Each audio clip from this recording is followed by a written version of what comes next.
धैर्य रखना होगा शिवम त्यागी जी। देखिए एक ही सवाल है और उसी सवाल का जवाब मैं आपसे जानने की कोशिश कर रही हूँ। चलिए इतना ही बता दीजिए, अब थोड़ा बदल देती हूँ सवाल को। ये देरी क्यों हो रही है?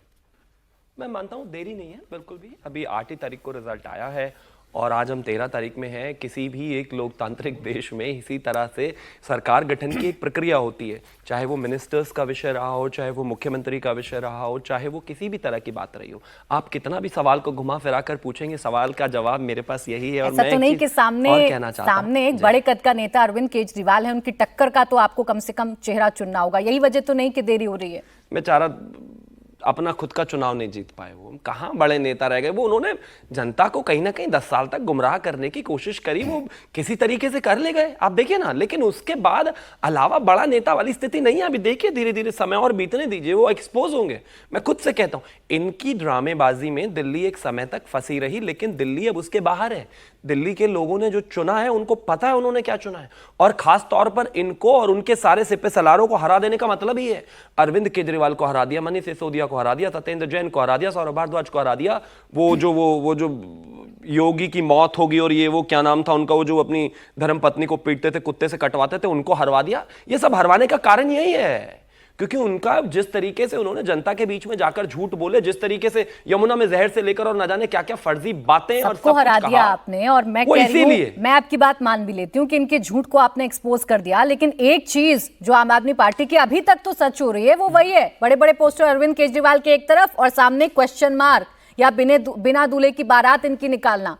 वो तो अब पीठ थपथपाएंगे ना अपनी, हमने तो शुरू में ही कह दिया था। कोई बात नहीं, मैं कहता हूं उनको क्वेश्चन मार्क लगाने दीजिए। 2 दिन बाद उनको भी क्वेश्चन मार्क जो है जल्दी हटाने का मौका मिलेगा और फिर उसके बाद दिखाई देगा। वैसे जहां तक हार और जीत की बात है तो उस क्वेश्चन मार्क के सामने जो है प्रवेश वर्मा जी ने उनको हरा दिया, इसमें तो कहीं कोई दो राय नहीं है। बात हार जीत की अगर है तो वो वही है। अलावा इसके जहां तक मुख्यमंत्री का विषय है, मैं मानता हूं जल्दी निर्णय होगा। अच्छा अनुराग ढांडा जी, जल्द निर्णय हो जाएगा, थोड़ा सा इंतजार और कर लीजिए। जब इतने दिन 5 दिन और इंतजार कर लिया तो देखिए, मोदी जी को ही बताना था तो जाने से पहले बता देते विदेश यात्रा से, इसमें कौन सी बड़ी बात थी, उसी दिन तय हो जाता। लेकिन ये इंतजार करेंगे तब तक। लेकिन मैंने आज तक आजाद हिंदुस्तान में कभी प्राची जी ऐसा नहीं देखा कि कोई विधायक दल की बैठक कर रहा हो तो कभी 5 विधायकों से मिल रहा है, कभी 10 विधायकों से मिल रहा है। मैंने आज तक ऐसा नहीं देखा। आपने कोई ऐसा उदाहरण सुना हो तो बता दीजिए, इसका क्या कारण होता है? इसका कारण तो यही होता है ना कि जो उन 10 से बात करनी है वो दूसरे 10 से नहीं करनी है, जो दूसरे 10 से करनी है वो तीसरे 10 से नहीं करनी है। इसका मतलब गुटबाजी चरम पर है इनके पार्टी के अंदर। दूसरा, इन्होंने कहा चुनाव आ गए अब काहे के बड़े नेता। तो अटल बिहारी वाजपेयी जी को भी ऐसे ही अपमान करते होंगे आप। 4 बार चुनाव हारे वो अपने जीवन में, तो उनको भी आप यही कहते होंगे अरे काहे के बड़े नेता। अब पार्टी के इतने बड़े कद के नेता के बारे में इतना बुरा नहीं सोचना चाहिए आपको। तीसरा, तहसीन जी से मुझे ये उम्मीद नहीं थी। तहसीन जी ने ये कहा कि संजीवनी योजना को इन्होंने नोटिफाई नहीं किया। तहसीन जी वो हमारे मैनिफेस्टो का हिस्सा थी। मैनिफेस्टो की कौन सी योजना को कोई नोटिफाई करता है? हमने कब कहा वो सरकार के अंदर हमने कैसी बात आप करते हैं? हाँ, तो मुझे लगता है कि ये निश्चित तौर पर भारतीय जनता पार्टी से तो एक जायज सवाल पूरी दिल्ली पूछ रही है कि भाई आप अपना मुख्यमंत्री का चेहरा बता दीजिए। और ये एक सामान्य सा प्रश्न है जो हर किसी उस व्यक्ति के मन में आया होगा जिसने चुनाव में वोट दिया। जब आप पंजाब के विधायकों के साथ बैठक करते हैं तो आप कहते हैं रूटीन बैठक है, आपकी पार्टी का अंदरूनी विषय है, आपकी पार्टी ये देख रही है कि क्या समीक्षा करनी है। और जब ये बैठक करते हैं तो आपको गुटबाजी नजर आ जाती है।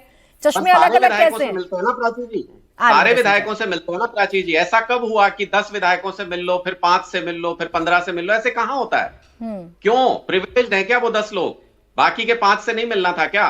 बाकी 20 का निर्णय में हिस्सेदारी नहीं है क्या? ये क्या होता है? ठीक है, उनकी पार्टी की रणनीति बार बार वो यही बता रहे। खैर, तहसीन पूनावाला जी, जो ढांडा जी की एक आपत्ति आप पर, उसे जरा दूर करें। नहीं, संजीवनी योजना उनकी कैबिनेट में डिस्कस हुई थी और पास हुई थी, लेकिन उन्होंने नोटिफाई नहीं किया था कोड ऑफ कंडक्ट के पहले।